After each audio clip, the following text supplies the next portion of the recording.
G'day Hexes, Havoc here, and welcome to Monday Meta Madness. Today we're doing episode 12, calling it Mossy Fate, as we're going to be covering a deck that is using those two cards, the Azure Fate and the Master Moss. So it's a deck that just took down the Cup of Fate, the FiveShards tournament, and that was one of the main combos. It's an old combo, but in the past wasn't an easy combo due to thresholds. But now that we've got a new champion, new champions, but the specific one being Uzu, makes doing that sort of combo much easier, as you can get to the threshold that's needed quite easy. So here's some of the key cards there, but let's go into the client now and have a look at the actual deck and the champion itself.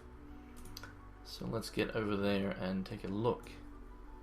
So here's the deck list, but first we're going to look at Uzu herself. It's Uzu the Bone Walker. And what it does is this.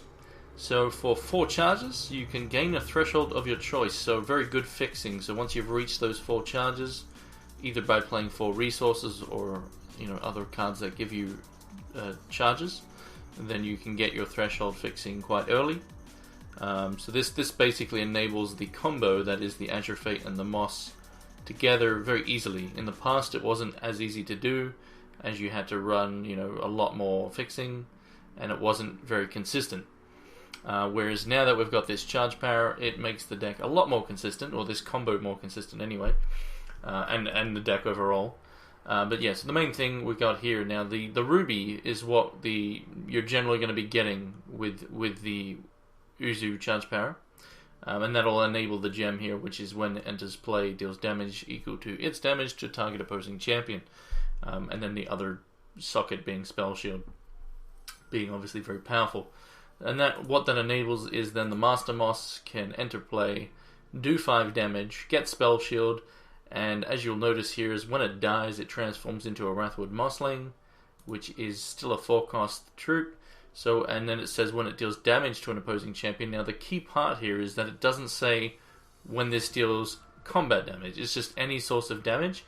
And since it's already been inspired by the Azure Fate, it will basically transform straight back into the Wrathwood Master Moss here straight away when it dies. So once you've got that on the board, if you do the Azure Fate into the Moss, it's a very powerful combo. You're extinction proofed, like you just keep doing damage.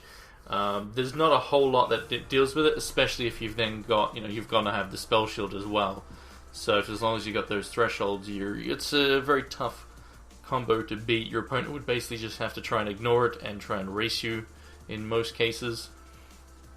So yeah, very, very powerful combo, as it will just keep re-entering play every time it dies. There's a few things that could deal with it, but they're very expensive. You've got things like what's it called? I can't remember the name, so I'll just do a search for Void.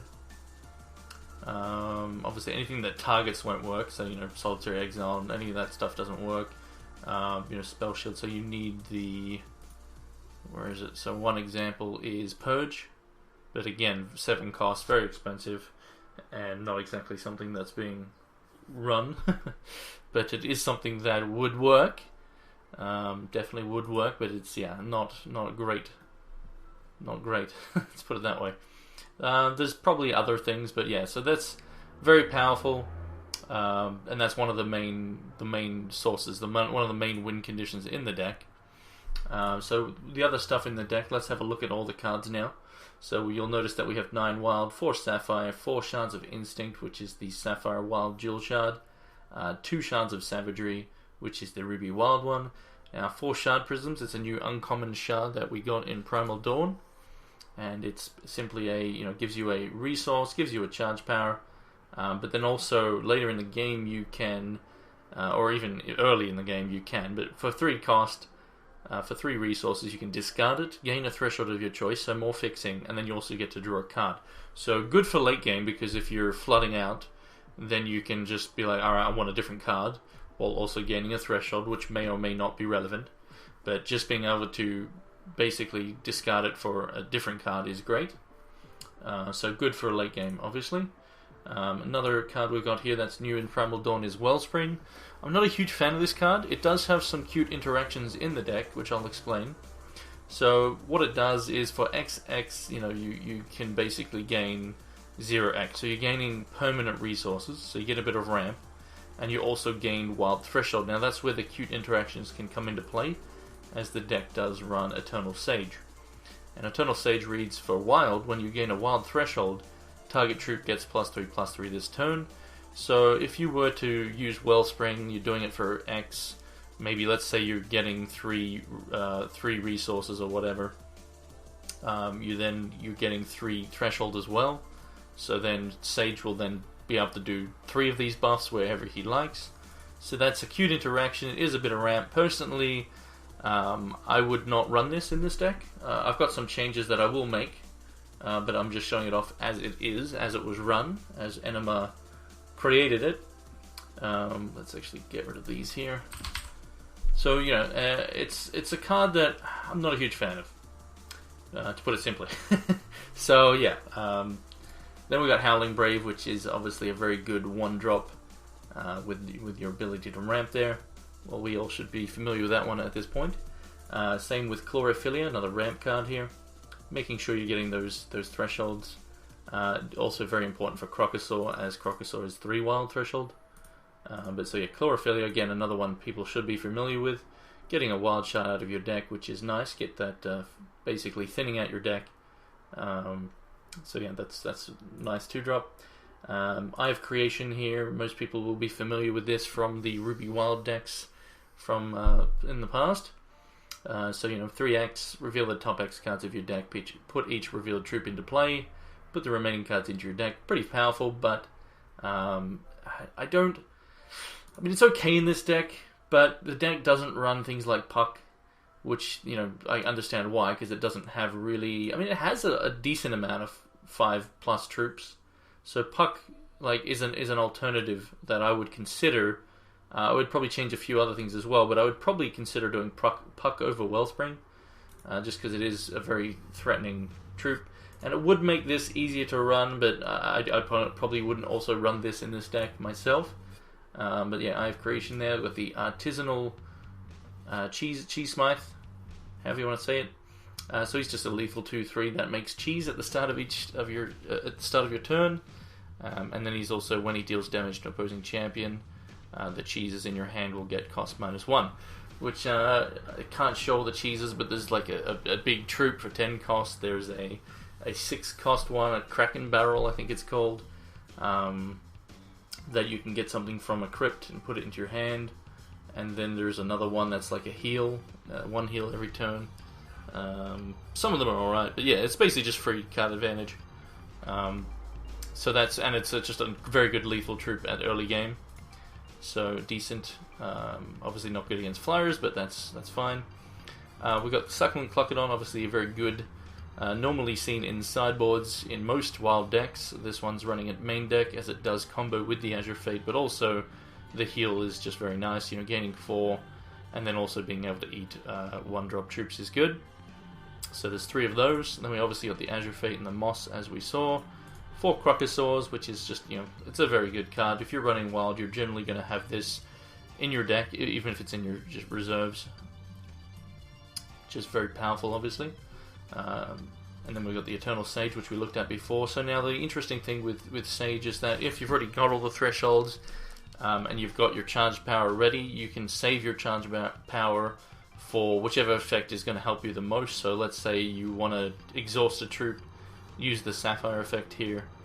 You then might do that after playing the Sage, and then maybe that gets you very far ahead. Also doing the Ruby one can potentially wipe a lot of the troops from your opponent's side if they've got a lot of low health troops. The other ones, the Blood and the Diamond ones, are not that great in this deck, and you'd probably never consider those. So you got those 3 good choices there. Basically the 3 best choices the deck is able to have access to. And then Balthazar, as we all know him, is a very good card drawing mechanic for Wild. One of the best ways that Wild can get back into a game is with the use of Balthazar, and definitely works very good with the Master Moss, as the Master Moss is a troop that is hard to get rid of permanently. So if it gets killed, it turns into its 2/2, then you attack in, maybe get it back to a 5/5, and then play out the Balthazar, getting you 5 health and 5 cards. Also, always very powerful. So, yeah, just very good. Those two together. But obviously, you've got other, even just this on the board, the Croco. If a Sage, you got lots of things that will draw you a lot of cards with the Balthazar. So that's the main source of card draw in the deck, which is Balthazar. Nothing else in the deck here gives card draw, so it's all on him. If you're down on cards, if you're behind, he's the way to get back in the game. And then last but not least, we've got the Borean Rootfather, running speed, and when it enters play, target troop you control gets +X. Basically, it's not. Sorry, I don't know why I said X, but it's plus his damage, and defense. So he'll +8 onto one of your other troops. So very very powerful there. And the reason for that is because the Azure Fate is running the damage gem. So if you were to play Azure Fate in late game, or later on, or even the next turn, if you turn it into a 5 cost, if you were to play this out, then you can empower itself and do 16 damage just by it entering play. It's very dirty. So yeah, that's pretty damn nice, obviously. And the one thing, obviously, is keeping her alive, which the spell shield obviously makes it less likely she'll die. You've got to worry about things like Heat Wave, Extinction, Electrify, and things like that. Anything that is not doing targetable damage removal will work. But if she sticks around and you get things like this out, you're in a good position. The one thing that the biggest weakness for this deck, in my opinion, would be probably, any sort of really fast deck that's in the air. Like the McBombers decks do pretty well. The Cluckadons help out in that regard. Like it'll be able to eat any of the 1-drops, but depending on the variation you're running, they can really just get way out of control. And then the deck would have to rely. This deck would have to rely on Croco to get them back in it. But thanks to things like Flickering Gobbler, you're not really keeping all your threats on the board. So yeah, that would be a fairly tough matchup, I think. But yeah, so let's oh yeah, the reserves. Let's have a look at the reserves here. So the reserves have some good stuff. Now I was thinking about, when I first saw this deck list, what I would change in the main deck. Before I even looked at the reserves, and he's actually got some of the stuff I was considering, which is Stinkhorn Soup is very good with Uzu and Eternal Sage, as you can get a Ruby, give it lethal, give Ruby, and wipe the whole enemy board. But there's only just the one there. I'd potentially consider doing 2. Then we've got Transmogrifade, which is very good against 1-cost troops, as they very likely turn into a coin, which I don't know if I can actually show the coins itself. But this is one of the cards that makes it, so yeah, I can't. But the coins are basically do nothing. So if you transform a 1-drop into a coin, then you've basically removed it, and that's great.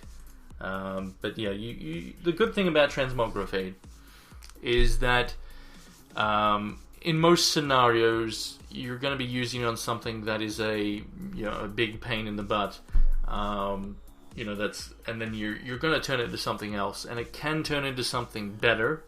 But in most cases, that's not, it's random. So, for example, a good target would be something like a Vampire King. Obviously, this deck has Gale Force, so they would bring those in instead. But let's say, for example, you're playing a game and you've got this, and your choice is to let a Vampire King beat the crap out of you and potentially turn your troops against you.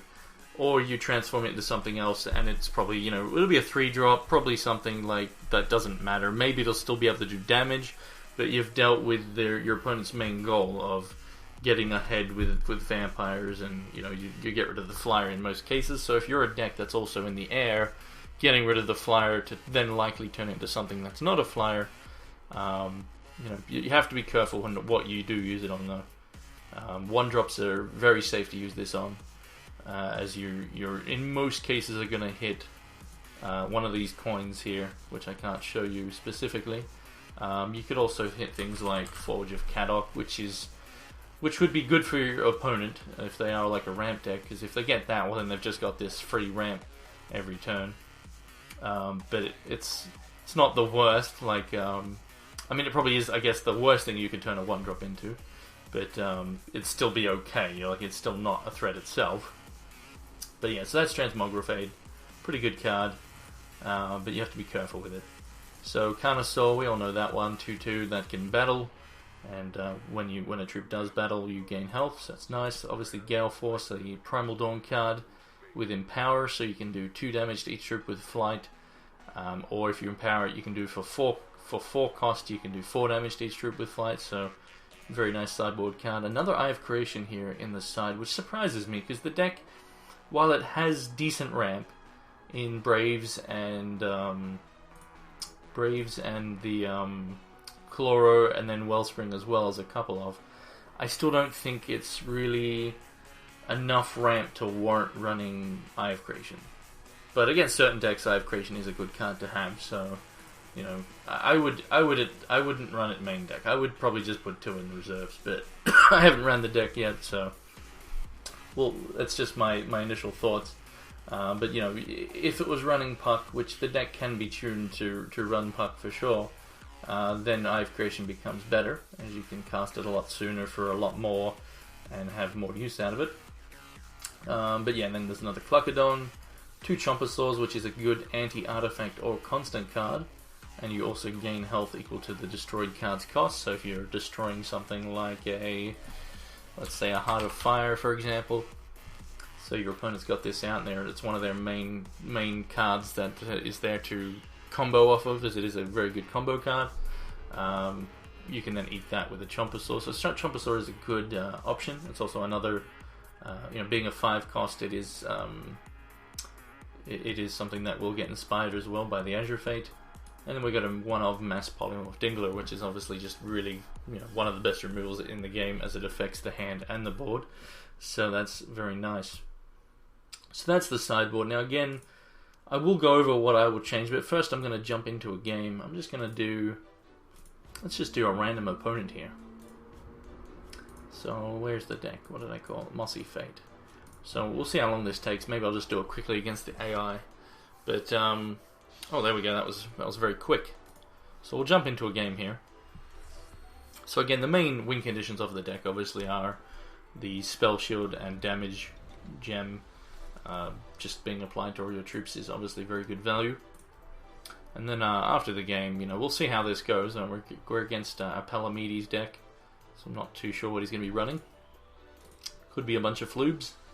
We shall see. This hand is keepable. And I will go for a Wild Shard here. It's not the greatest of hands, but it's okay. So yeah, the main, like I said, the main win conditions are the Azure Fate with its damage gem onto your troops. Doing damage without attacking is always nice. And then after the game, well, there's the Azure Fate. After the game, I will go over what I would change. So we'll see what my opponent... He could actually be running Mono Diamond. It's like if he has a William Rowan here, I'm going to be in trouble if I don't get another Wild Shard. Okay, he plays a Sapphire, so that changes things. However, he still did put a threat down. So that is still problematic. And then, you know, while the deck is a lot more consistent, by drawing this Shard Prism here, I'm actually in a bit of a pickle. I'm going to have to just cast it. I need to basically just, you know, if I hit any shard, I'll be able to get a threshold. But this is a problem, because this is, if he has a diamond, he'll be able to buff all his troops by +1/+1, which is probably going to be a maximum of 2 troops here, depending on how many low drops he has. He actually has none here. If he had some, he should have played it there. So this is going to get buffed, but that's okay. So he's doing an Arcane Focus. And a Forbidden Tome Seeker he just grabbed. So that's all I didn't... So I'm pretty much just stuck on shards here. So I'm probably dead now. This is going to get bigger and bigger and bigger and bigger. So that's every time he draws a card, gets +1/+1. And I'm pretty boned here. Pretty boned. Ay, ay, ay. So not getting, obviously, another shard there meant I couldn't play out this lethal trip. And now these troops are getting very big. And he's leaving up a probable counter magic, and I still didn't get it. So that was a pretty bad example, but we are dead there. So let's just, I'm going to quickly just so we can show off the deck in action properly here. Well, I could still get stuck again, but I will just jump against the AI. And again, then I'll go over what I think would be some good changes to the deck. But yeah, the one thing about like doing Puck is that in this specific list is it still would be tricky with the thresholds, because you want him out early, but it'd be not easy to do, because you know those shard prisms are not something you want to draw early, as we saw there. They don't technically have to be run in the deck, but in a hand like this is not a great hand, but it's definitely keepable. So I can just, I technically should have played a Ruby there, bit of a punt, but that's fine. So we've got a Root Father.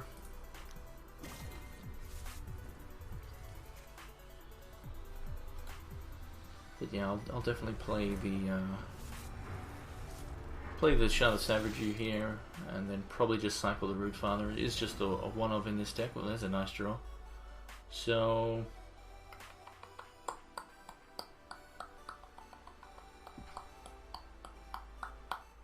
thinking. You know what? I could play her out now.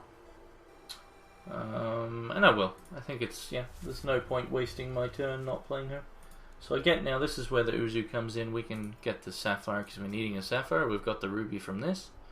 So we'll grab the Sapphire, play her out. She's got the Spell Shield. She's not going to do damage on entering play, but that's not a big deal. She's only 2 damage on enter play. We don't care if she doesn't do that. Obviously, if we would end up losing by 2 damage, we'd be like, no, but it's, you know, the fact that we're using our turn here and not just doing nothing is way more important. So, depending on what I draw, okay, another Croco, so we get the Ruby here. And next turn we can, I'm going to actually cycle the Root Father, because we still can't play that for several more turns. That's a decent draw. So pass the turn here. Not really in any trouble here. We might see another discard, but that's fine. We've got several things we can get rid of. We just need the one. So we'll use that. Now the Croco is going to have 2 triggers here. One being when it enters play, deal damage. The other being to battle. So we're going to eat these 2 troops and keep the Croco alive. So now we have a Spell Shield Croco. And we'll also play the Wild Shard. And I might as well attack here.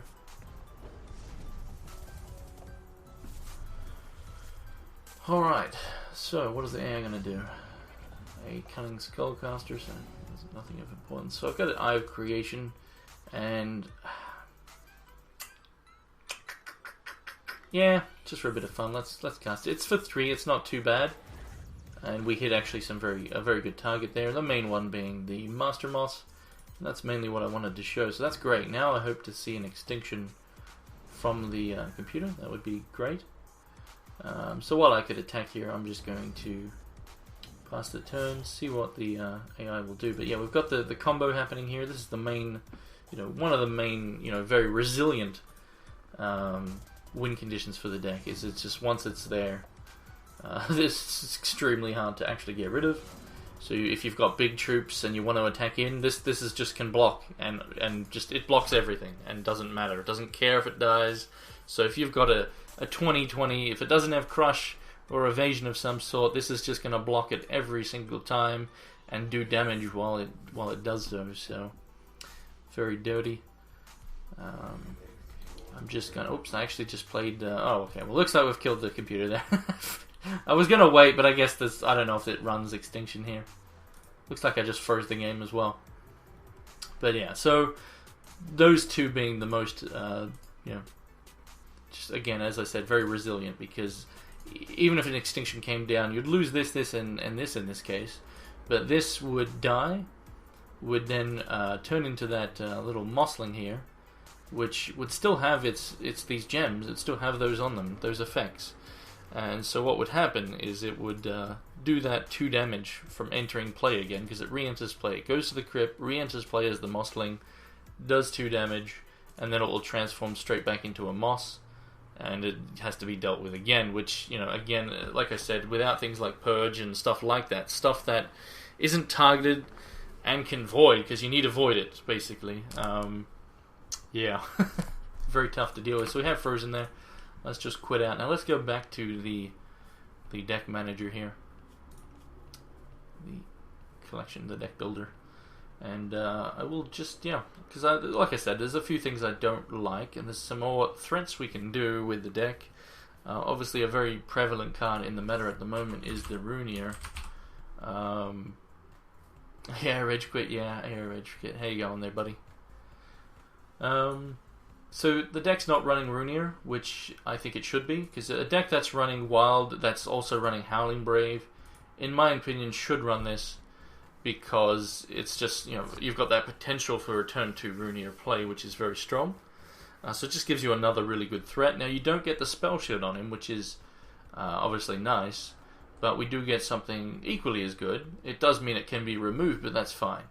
So because she's using Spell Shield, we can put the Runier in. So I'm going to put it in all 4, and the first thing I'm going to give it is Flight. So we get an Evasion. So nothing else of ours is using Flight. We're in Sapphire. Even if we're not going to have Flight straight away, we might get it on turn 4 with Uzu. That's fine. We don't have to attack straight away with it. Obviously, it'd be nice, but in most cases, if you get it down turn 2, not everyone has a play that can, a troop that can block it. And if they don't have the removal, well, then you're going to get some free Rhinos by using this gem here. So we can do Flight and Rhinos. And remember, every time a troop enters play, he gets bigger, so you have an evasive troop, another threat, an early threat in the game. So I feel the deck should run that. So that's the first change I would make. Now, the first thing I would cut is Eye of Creation. So I'd take both of those out. While I like the card, I think it's more suited to a deck that can get more explosive amount of resources very quickly, and that's where Puck is one of those things. Now, again, this deck can be tuned to use Puck, but I think it's best off without him, just using the Braves and the Chloros. I'm also going to cut Wellspring. I like it, but not enough. Like, the interaction with this and the ramp, we're going to take out the Eye of Creation, so we don't need as much ramp. Howling Braves and Chloros should be good enough. We're also running, how many shards is that actually? 17, 18, 19, 23 plus, so that's plenty. Another thing I would consider here, I would, let's see, let me just change my curve here again. So I would potentially just relegate these to the reserves as I normally have them. While it is good in the main, and there are a lot of decks in the meta are running, 1-drops and stuff, so it's good. I would potentially just, put it in the reserves, but I'm not going to do that just yet. The first one I would probably change, because I wouldn't mind getting at least one other Root Father, at least just one more. But I don't mind the cheese guy. It is something that in another play you can do on turn 3. Turn 2, Howling Brave into cheese is nice. I don't know if I care that much about it though. I'd probably just relegate that to the reserves. Speaking of which, what was in there again?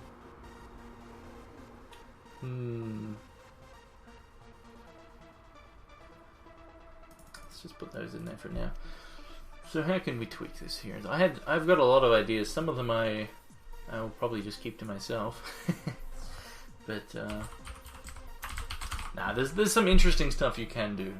For example, if you do keep the cheese guy in, he's got 2 damage on the front end. For example, one thing we could do is run 4 of him as well, giving you the potential for turn 1 into 8 different cards that you could then be playing on turn 2. And then another thing the deck could run is things like Pheromones.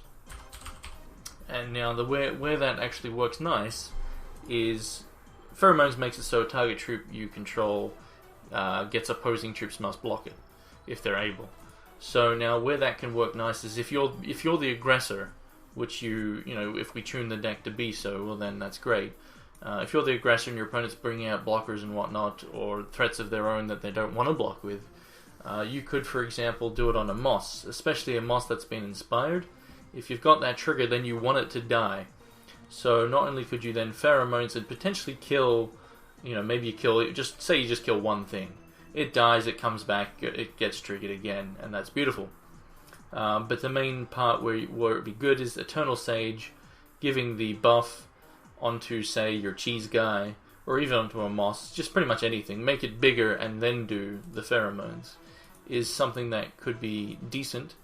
But obviously it has... And the where it's good on things like moss is because you got Spell Shield, they can't stop you from doing it. So that's where it would potentially be pretty decent. But works very nice on a lethal troop. But the lethal troop can be interacted with, as he's 3 costs, so he can never get inspired by the Azure Fate in this deck. So that's something to consider. The one thing I really was considering and I have done in decks in the past when using Sage is with Stinkhorn Soup. In those cases, though, I was also running Puck, because then you've got a twofold factor where you've got Puck that can be used to Stinkhorn Soup, so you can do double ramp very early. So you can do Puck, tap him, say you ramp up to 6 resources, but you need more. You could then Stinkhorn Soup, and then maybe you ramp up more to get like a Rootfather out on the next turn. That's an interaction that can be nice. Or maybe you're just putting down, maybe you ramp even higher than that, and you get, the ability to play out 2 big fatties on the next turn or something with the Puck and the Soup. But obviously the main reason for it being there is the Eternal Sage, grabbing a Ruby, and wiping your opponent's board is always nice. But yeah, that's something to consider there. And obviously just having the ability to, even if it was like a moss that you're attacking with, or say you attack with it and then your opponent attacks, you then could make it so your moss blocks. Maybe you get him killed on purpose to kill their biggest troop, and then he gets, especially if he's been inspired, would be nice. Something to consider. So what have we added here? We've added in, as I said, the Runeers, the Cluckadons. I would probably do 2 in the main at most, and again relegate to the side. So that leaves me some more slots there. So I want another Rootfather. I want at least another one. Rootfather's just so good. So we'll get him in there, and we'll put him with the same gems, speed and empowerment. Now we've already got now some decent targets for the empowerment. I mean, well, pretty much everything in the deck is a great target. Obviously giving +8/+8 to anything is great. But on the Spell Shield troops, even just these is great. If they're, or Moss, not necessarily Spell Shielded, but it's a good target. The Evasive Runeer is now a good target if it's still sticking around by the time you're playing that. Let's see, so that leaves us 2 spots there. So the Stinkhorn Soup is, I think, decent enough to put in the main as at least just a one-of. Just because the power of it with the Sage is very good. The other consideration is pheromones as well. Like you can use them together even. But what did I cut? Like I am really tempted to just take out all Cluckadons. But then like the one thing that is problematic then, the one thing this deck is lacking is main deck. You know what? One main deck Gale Force wouldn't be the worst. The one thing that this deck would be weak against in this variation is flyers. Like you'd have the Runeer getting bigger and bigger potentially before they get flyers out, and then that could be, you can just obviously, as long as you're putting on the pressure, you can potentially not care. But that is obviously its biggest vulnerability. You've got the big fatties on the ground, but the air is where you're quite vulnerable.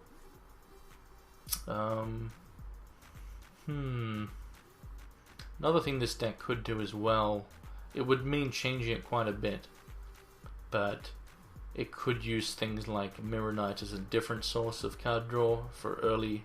If you don't get your Brave, maybe you do a turn 2 Mirror Knight into like your Runeer, which then the Runeer makes Rhinos that get stacked with card draw, so that's an option. And then obviously the Moss and triggering, transforming, re-entering, all that sort of stuff. So that could be, instead of Balthazar, or instead of 3 Balthazar, maybe you run the one of and you run maybe a couple of Mirror Knights, it's definitely an option. But the reason why it's not great is, again, the thresholds. The deck is not in most. Shouldn't have problems with getting the wild, but you might not get the Sapphire till Uzu, for example. But for now, let's just leave it like that. We need to put one card back in, so let's just grab. We'll just grab a Cluckadon back out, put that back in there, and we'll take out the Eye because I don't think it's needed. So that'll do. So I'm going to change that deck to that. Got some mail there. I'll look at later. So alright, let's do another random battle here and see. I mean, obviously we're not going to see what differences because we didn't. You need to do a lot of games to get a good sample size to see, are my changes better, and you obviously should be taking into account the meta, which the meta at the moment is still very much in flux. It's just all over the place. It's not like we have a stable meta. The meta is very diverse and will be probably for quite some time. But yeah, you're obviously going to see lots of different variations on the McBombers type decks, as they can be very powerful. Obviously, wild everywhere. Lots of wild decks. Lots of them running Runeers. Wild Diamond is good with the Hope Heart Unicorn. Definitely a nice interaction there. Just having that protection. Unicorn is just without that, the deck would be a lot worse.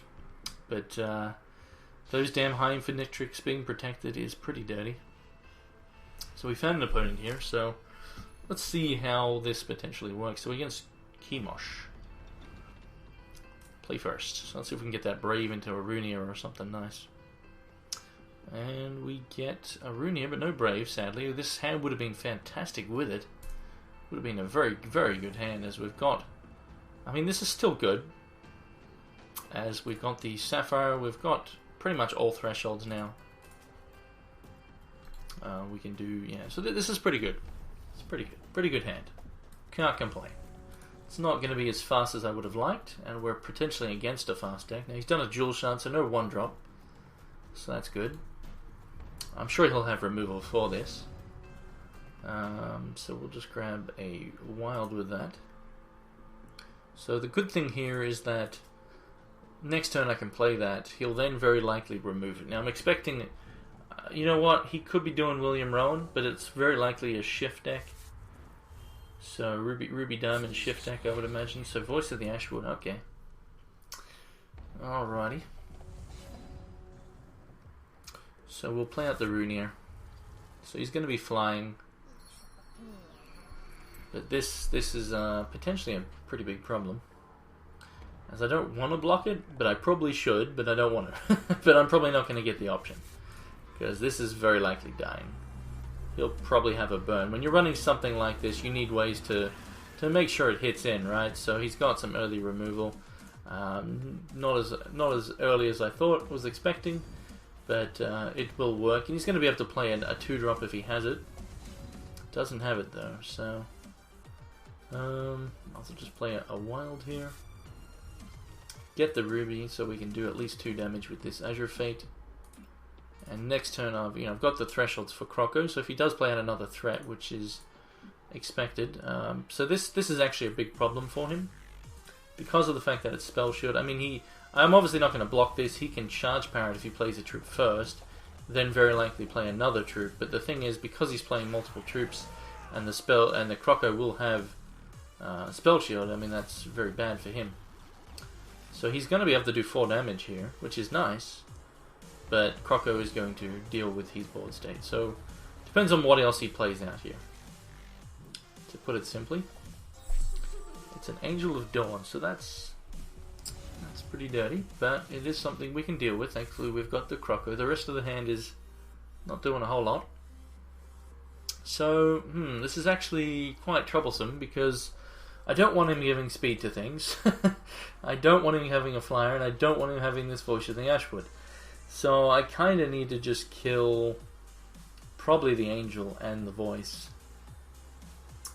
It's all pretty bad, but I have to do something, so we're going to go with the Angel and the Voice. We do get some damage triggered there. So he's gonna have speed still, but you know, could bite me in the butt. But I can't, like, this is one of the harder things to deal with in the deck. As I said, flying in main deck is not easy to deal with, so I'm going to take 3, maybe more here. Like, if he top decks an Angel, I'm in a lot of trouble. Thankfully he did not, but he may just... Okay, can't hardcast one, but we could still obviously see another big troop come down. But I just don't... You know, it looks like he doesn't actually have one, so that's good. So, possibility... Oh, he didn't even attack there. That's kind of strange. Not sure why. So in this case, I can't really do anything here. I'm a little bit flooded. So I'm going to use the, you know, again, this is the anti-flood. Oh no. The anti-flood to give me another one. Oh, bummer. So let's think about that. It doesn't actually matter what gem I take here. All thresholds are met. I mean, we'll just take a sapphire or whatever. So, bummer. I can't do this because I need to do this. I need to just get rid of another one of these to try get to something. A good card. There we go. There we go. So I'll just grab a blood. So as long as I can live, we've got the combo. And then hopefully he doesn't get, you know, an angel or have an angel, which I think he does. I think he's got an angel in hand. It's this card right there. That one. That one. Alright, he doesn't have an angel. Good. If he did, that would be very problematic. So he is attacking this time, so it does tell me he has another troop to block me from attacking. Or he's got something planned, maybe a heat wave. Or nothing. So that's interesting. I'm very curious, but it's very likely he's just sitting on a lot of removal then. So we're definitely playing out the Moss here, as it's our main combo in the deck, so we'll get that 5 damage in. I'm not going to swing with the Azure, as I just, while I could, I don't think it's really needed. I can do this though. I mean, I could swing, but nah, should be fine from this point. I just need him to not have flyers, or if he does get them, I need a Croco, which he could actually be playing around another Croco, which would be wrong on his part. I mean, he needs to kill me at some point. But yeah, this Moss is a very big problem, and the soup's actually going to do some work for me. That's decent. We'll get rid of this. We draw another shard, so we'll just grab a diamond, so it looks like, hey, we've got 5 colors. So he's definitely not going to expect... now, you never use this charge grab. Obviously, I've got all thresholds, so there's no, you know, why would you do it in the first place? But would be the wrong thing to do. You want to save that for your Eternal Sage. Like, if I had Eternal Sage right here, I could obviously, you know, if he had a big board state, I could wipe the board. So keeping, you know, like, yeah, it's looking very much like I've won this game. Like, he might even need to chump block here. But he can't ever kill this. Which I can actually, you know, depending on what he draws and what he does. Like, it could be just like, it's very likely he can't deal with this board state anymore. I've healed back up to 16.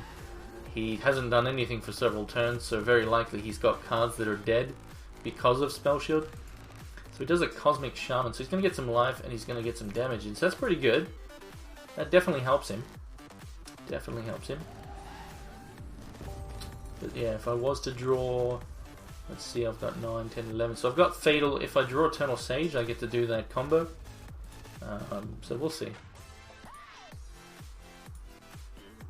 I could also just kill him though. Nope, I got a Chlorophylla, so way too much of my ramp cards. So that's interesting. Because I can't attack... I mean, I could attack with it. Does mean I have to use that. I could, however, just attack with this. And I think that's the correct move, because then he'll most likely attack with this. If he's not going to block it... I could attack with everything and do that, and kills it, but his next troop's going to have that same trigger. So I'm just going to hopefully surprise him. And because she's still on the board, like, it will do a lot more damage. It'll do 4 damage, just, and then yeah, so we'll see. It may have been beneficial to swing with everything there, but I think it's very likely he swings into this. I still could be dead though, because of the fact that this, you know, it's a decent, you know, it's similar to Azure Fate in a way. It's just giving it to the next troop in his deck. when it enters play. So he could have just drawn, for example, if he drew another one. I'm not actually sure. Oh, he's got Duplicious Duke. That's a problem. That's a big problem. Ay, ay, ay. Alright. So now we see more of his combos. So now what's going to happen here is I'm going to take... He's going to heal now. That's the problem, is he's going to heal. However, I can kill the main one here, which is this one still, I believe. But he's going to trigger... Wait, it doesn't stack or anything. No, it doesn't stack. So I take another 5 here. He heals for another 5, which is annoying. I am going to have to chump block with... pretty much the Clapidon. So let's think about this. He might not even attack. I mean, he has to attack. Sorry. So yeah, you'll see that this one here is going to be voided. So anyway, we let him attack. He's definitely not going to be expecting this. So we now do that, which will get re-triggered as I mentioned. Now I could be silly and just take the damage, but it would... Because, yeah, no, I think I just have to chump it. Yeah, I have to chump it. It's silly to go to 1 when he's got another troop in hand that will potentially do damage if he drew that, or when he draws it. So we do get to trade with the main one, which is great. Like, this will die, we get the combo, we get to see that here. And again, we get 2 triggers. Now, he did just heal for a bucket load, though, because both of them were life drain. So, very problematic, of course. I may not be able to win anymore. I drew a little bit too many shards.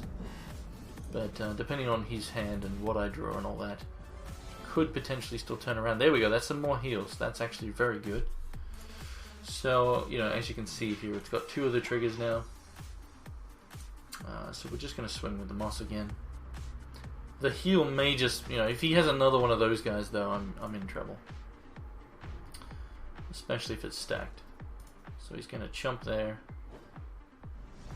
And we're going to just play out that, do 4 damage. Could go either way, but he's still got 4 cards in hand. I do have a good board state. But, yeah, 10 health. We're both at 10.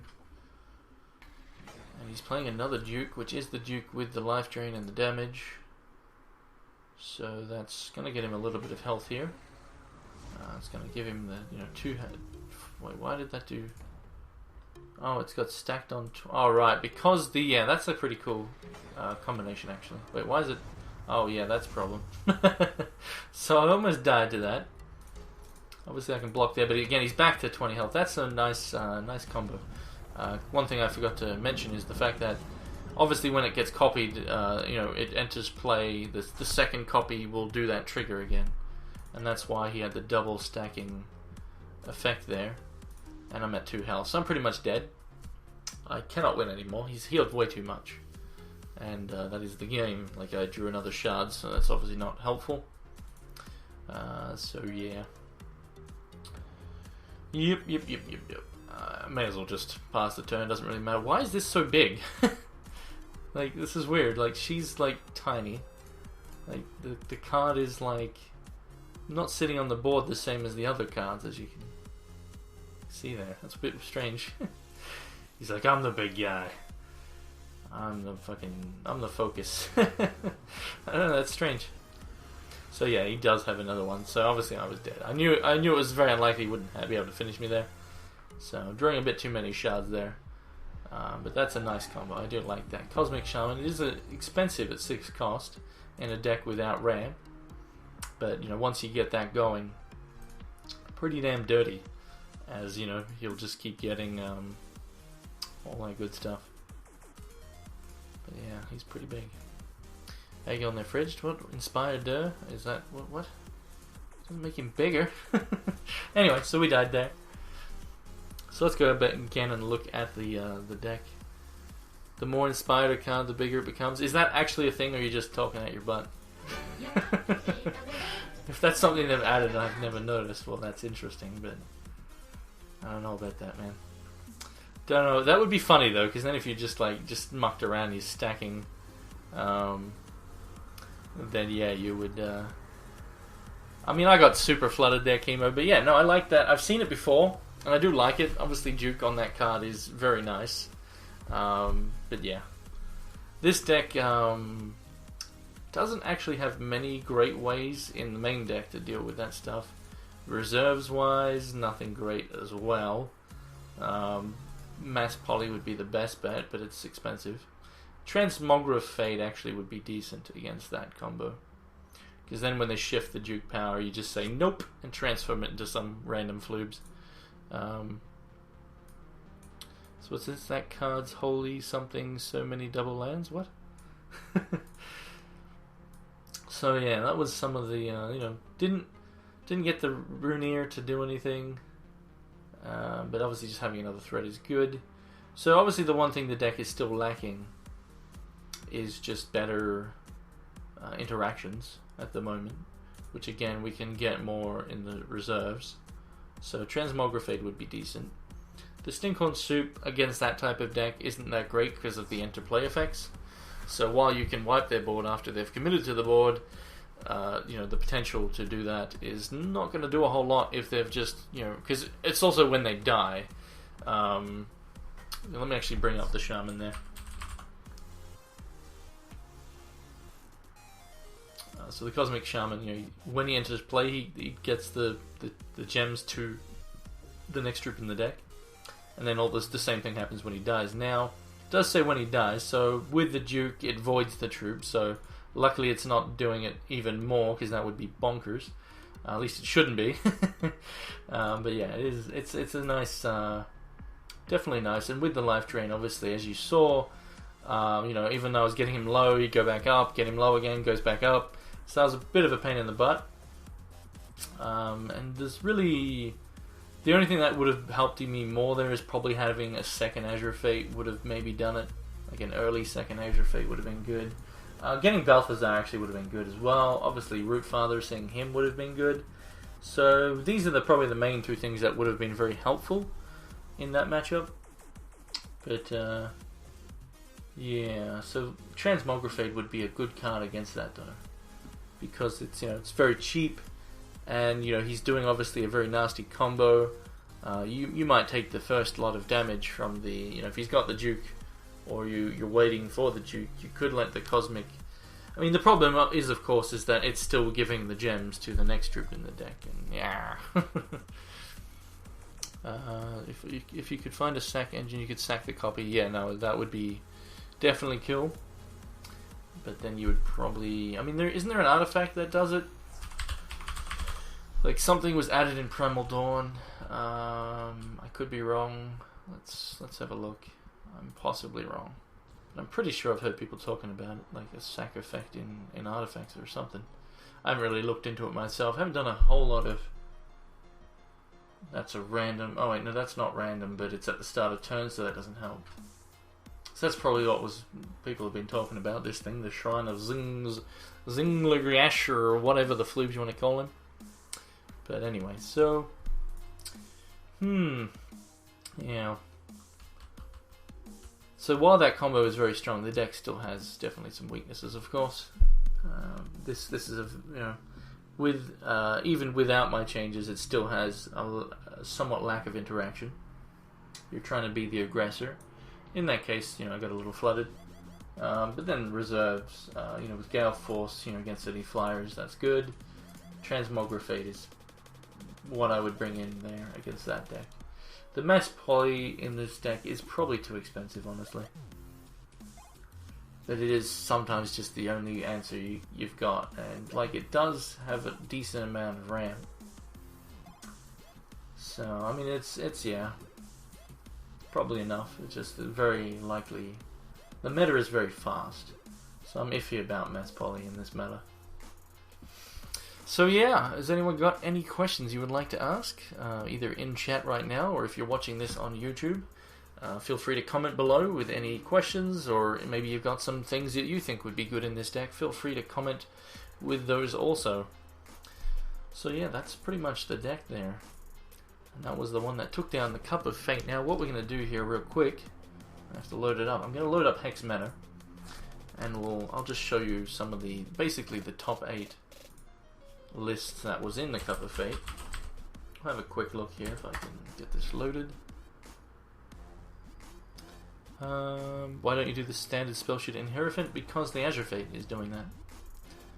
we've got the 8. Now, that obviously could be changed so she's quick in damage, but, you know, the thresholds are already, you know, even though we've got this, it's still inconsistent, and you want to get her, you know, Spell Shield. Spell Shield on Moss is, you know, very important, of course, heavy on this evolution. So, you know, it's, you kind of need it, right? You kind of need it. Moss without Spell Shield is obviously able to be interacted with, and then therefore can be voided with things like Solitary Exile and the like. So we don't want that. So the Runia is just there, though, as an additional threat. Like, sure, he can be removed, but it's still something that if we get it down on turn 2, we're very likely going to get some free Rhinos. And even if he then dies, that's fine. Because then we're putting out our other threats, being the Azure Fate into potentially the Moss and so on. So that's fine. So let me get up Hex Meta here. And I want to look at tournament. We want to go to Shard Cup. Yeah, no, it's definitely not. Like, a lot of the decks that are using it with Spell Shield, you know, it is one of their main threats. Like, it's still a really good threat in this deck. Obviously, we don't care if it dies, though. Like, if it gets dealt with, well, we've still made them deal with it, right? We also tried a Ruby Wild base with Splash Sapphire for Azure. Yeah, no, I've done a... That was actually the first thing I tried, was basically just adjusting my old Ruby Wild deck with the Splash of Sapphire for Azure. It did work pretty nice. And obviously you then could do Puck and all that sort of stuff, and parries, and it is pretty damn dirty, but the downside being is that Moss sadly isn't a 5-drop. But yeah, you can definitely do with speed. So what was I doing? Right, Hex Meta. Where is my window capture gone? It's here somewhere. Hex Meta. There we go. Alright. Let me just fix that up a bit, tidy it up. Scroll. Look at this. Hex adverts on here now. Hex is advertising on Hex Meta. Nice. That seems useful. So why is my mouse going? Oh, I see why.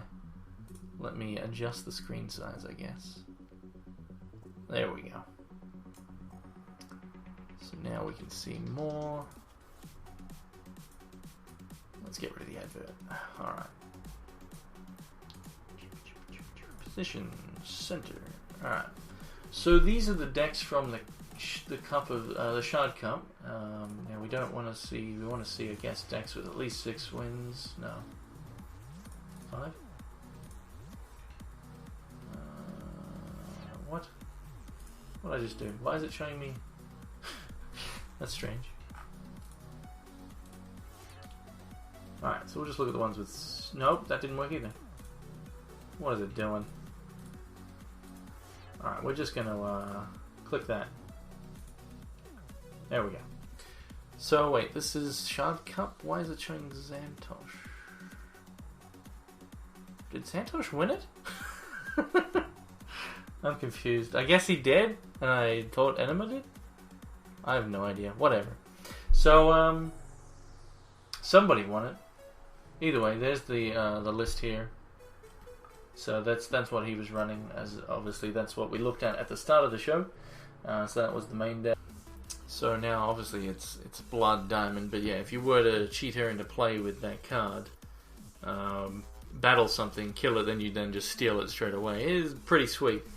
But with depending on how prevalent Spell Shield is, obviously that can just go out of the water, especially if your opponent's only troop, you may just battle something you don't really care about, but still getting into play a 6/9 would be good, but just being able to potentially cheat into play, that was one of the big factors with Titania's Majesty, was obviously cheating into play something gigantic, which is something that card can do, but that's where the downside comes in, is you might not be getting it in as early as you'd like to put on the pressure, because it does require a target. So obviously if you're against a troopless deck, then your Rotten Rancor does nothing. So that's why you'll probably see it in most cases in the reserves. So yeah. What are you referring to there? 69? What? I'm confused. Anyway. So yeah, that again, there's the deck if you want to try it out, and again if you want to share what you think would be good changes for the deck. I still think the Cluckadons would be better in the reserves. and then maybe going for some more. Even just running Transmogrifate in the main may be correct. Like, you do lose out on the obviously synergy there and the heals, but it's just having more answers of your own is obviously good. Right, 6-9, right, I got you. You silly floobs. So yep. Feel free to again comment with what you would change in Enema's deck here. And then also, if you want to comment on what deck you would like to see next week on Monday Meta Madness, feel free to do so. I'm contemplating doing like just a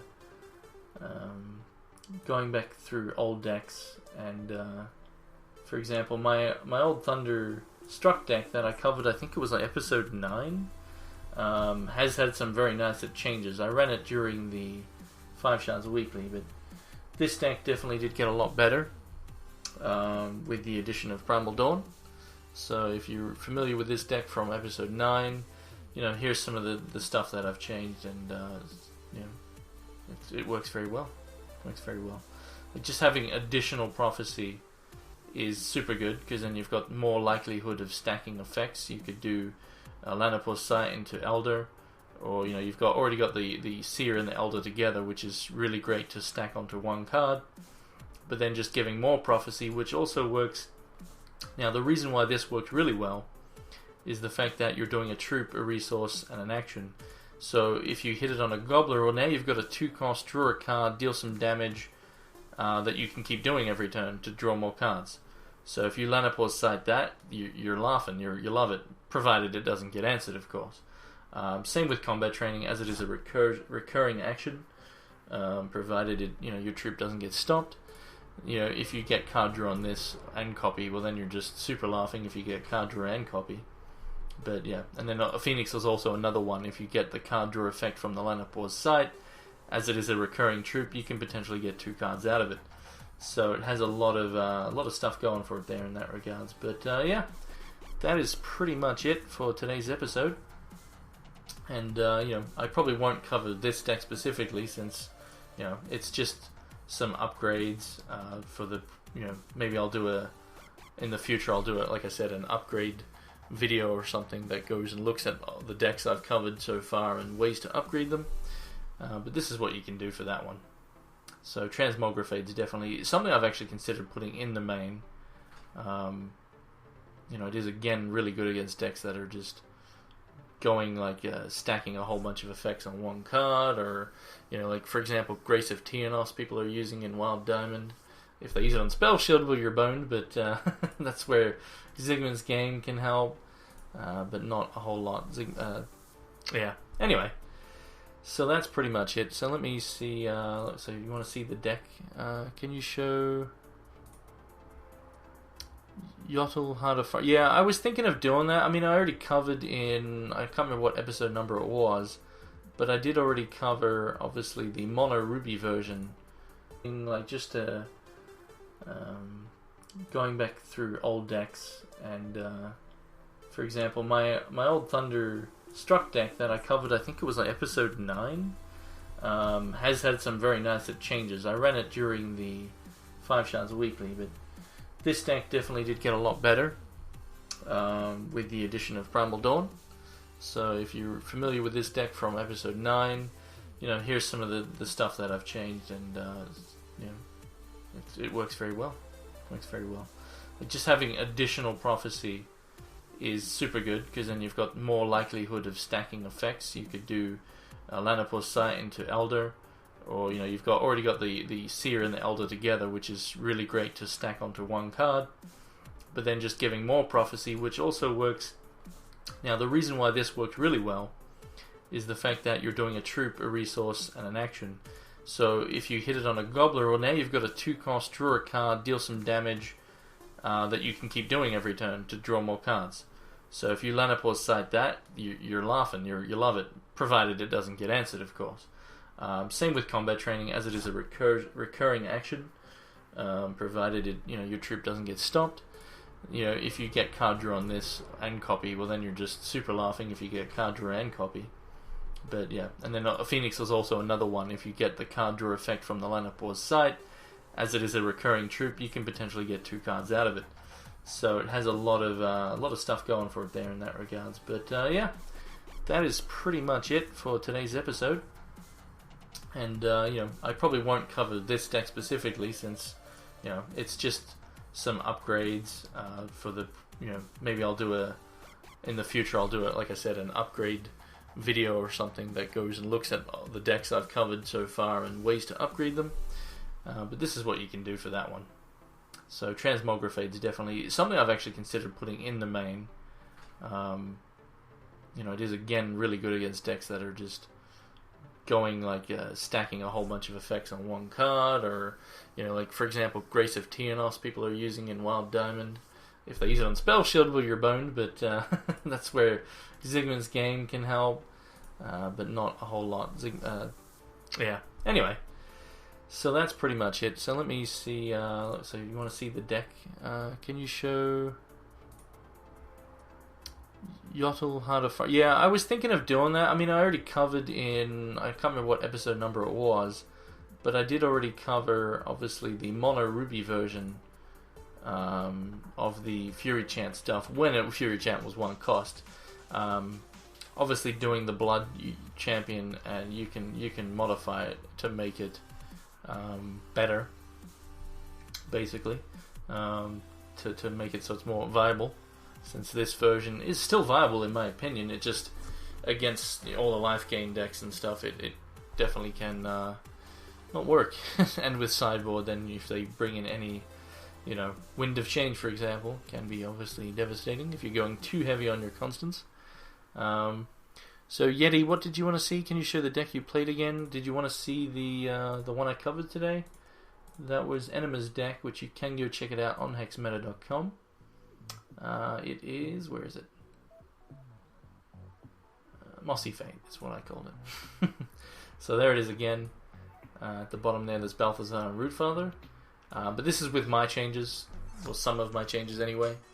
The main one being just adding in Hierophant with Flight and Rhinos to give you, because if you're using Brave, you want to really make sure you've got just some really good stuff to use it with. Basically, you've got this potential. The ramp, play out a really good threat on turn 2 is obviously very good in any sort of deck that's using ramp cards. The earlier you can play a threat, the better, so make use of it if it's there. So I feel that should be in there. But again, if you want to check out the deck as it was run by Enema, then go to hexmeta.com.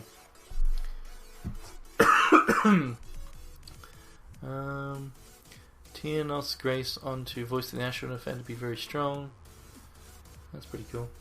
Yeah, no, I've got some ideas for some decks that I'm going to be building, but I just haven't really got into doing much deck building just yet. Interestingly enough, one of the decks, I can't remember if it was last episode or the episode before, but what was it called? The Speed Force deck, the Elf one. I'd made some changes to that, more, I guess the Ashwood Soloist, so you can you got more likelihood of having a turn 1 Elf. That then you could do the Performer potentially into the Maw. But yeah, this deck, I mean, it's interesting because it's sometimes it just has curves that just can't be beaten. It's just disgusting if your opponent doesn't have a burn or something like that. They just die, especially if you get the Pupil, and then you do even without the Performer, if you do Pupil into Maw, if it turns into a 3/3, it's very tough to beat that. If you're on the play, especially. Does Hierophant have Rhino in there? In this one? I'm pretty sure it's... Okay, it looks like I've changed it. For some reason it's not speed, I don't know why. Is there a reason I don't have speed in there? But yeah, I think I had speed in it last time I showed this off. I guess I was tweaking stuff. Well, that's the thing. The old version, this is something I was in the middle of tweaking it, but the previous version was using Howling Brave for 1 as another 1-drop, and I was looking into ways to tweak it so that you've got the more explosive start. But yeah, I think it is still better with the Howling Brave. into a speed, either this guy with speed, so you got that. Anyway, it's up on YouTube if you want to see the old list there. That's episode something or other, 10 I think. I'm not sure, I forget.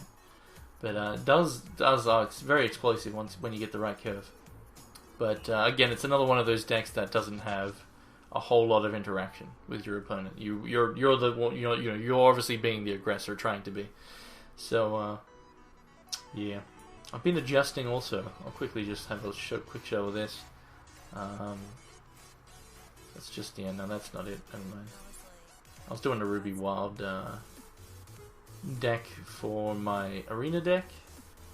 And then I ended up just going back to basically an old style with pucks and yeah, whatever. Anyway, I might actually do a draft now. But yeah, so that's pretty much the end of the episode. So I'm gonna pretty much end the episode, but I will probably stick around on Twitch to do a draft, as I said.